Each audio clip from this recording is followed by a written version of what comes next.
We are here in San Francisco meeting our America's Greatest Otaku candidate, Gina Gallego.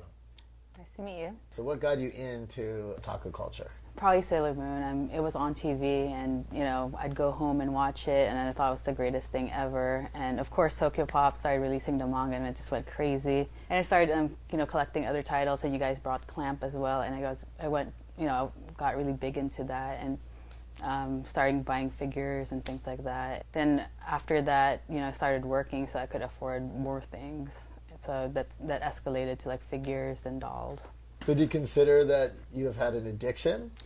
I can't say it's an addiction. I mean, maybe some will, but I think it's a lifestyle being, a otaku, appreciating the art. Put it the same as like people who collect paintings or sculptures. I mean, I don't see the difference in that. I noticed that you've got an incredible amount of autographs. Like, I go to a lot of anime conventions actually, and it's great that we can interact with a lot of guests from Japan, and they have autograph sessions, or if I guess if you go to a meet and greet, you can talk to them, say hi. If they're nice enough, they'll draw you something.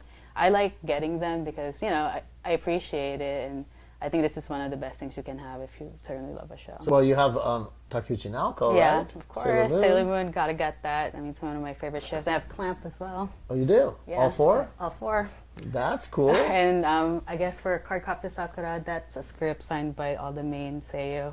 And it seems to me that not only are you someone who collects, but you also are involved in the actual community itself. Yeah, actually, I was a member. I went to UC Berkeley, so I was a member of the anime club there, and we actually had put on a convention. Now, you also have lived in Japan, right? Yes. Before you went to Japan, you were into it, and then afterwards you got into it again even more. Yeah. Did you have a different perspective on things? Yeah, certainly, because you're there. I kind of appreciate more what goes into it. Now I'm kind of like, I gotta support anime more in money. Maybe that's why I buy so much, because the animators themselves don't make a lot of money out of the product. How many items overall would you guess that you've collected over the years? A lot. Any idea? I have to say in space, but probably I could fill this whole area. What about financially?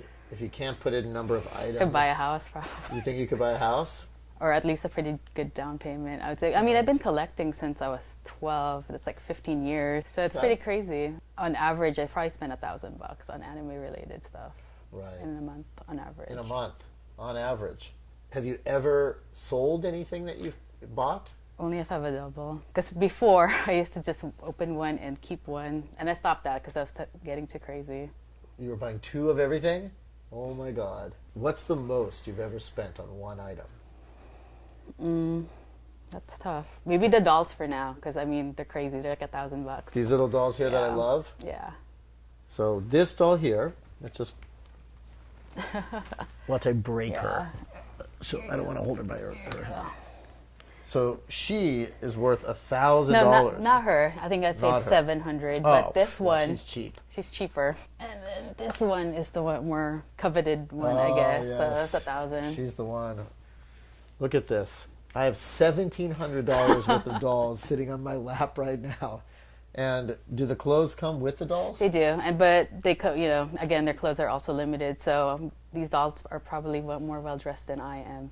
So Gina, you obviously are hardcore otaku. I am. Do you think that you are America's greatest otaku? Definitely. I mean, I'd like to see somebody who can beat me. There you go. Gina, thank you so much. All right, thank you. I really enjoyed meeting you. I did. It's a pleasure. Pleasure and indeed. a privilege for me to meet you. Oh, no, the privilege is all mine.